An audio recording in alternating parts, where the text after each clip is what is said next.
చేతులు కాలేక ఆకులు పట్టుకున్నట్టుగా ప్రస్తుతం ఇప్పుడు సాక్షి రాసుకొస్తుంది. ఎలక్షన్స్ ముందు లేదా ప్రతి ఏడాది చేసుకోవాల్సిన ప్రచారం ఇప్పుడు చేసుకొస్తుంది. అందులో భాగంగా జగన్ హయాంలో పరిమితంగానే ఏపీ అప్పులంటూ ఏపీ, గుజరాత్, తెలంగాణ, కర్ణాటక రాష్ట్రాలు తప్పనిసరి ఏది తక్కువే. ఏపీ తలసరి ఆదాయం జాతీయ సగటు కన్నా ఎక్కువ. 2024-25 కేంద్ర బడ్జెట్ మీద ఎస్బీఐ నివేదికని ఇప్పుడు హైలైట్ చేసుకొచ్చింది. అదే సందర్భంలో జగన్ హయాంలో ఆంధ్రప్రదేశ్లో 3 ఏళ్లలోనే 2,28,000 మంది మహిళలు ఎంఎస్ఎంఈలు పెట్టారు. ఇది తాజా లెక్క.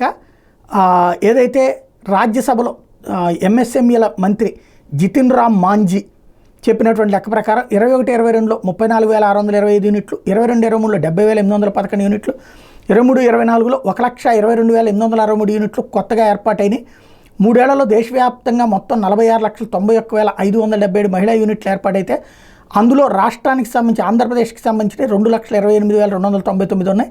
మహిళలను పారిశ్రామికవేత్తలుగా తీర్చిదిద్దేటటువంటి అంశంలో ఇది జరిగింది. గడిచిన 3 ఏళ్లలో 19,30,188 మహిళా యూనిట్లకు 94,296 కోట్ల రుణాలని అందించారు.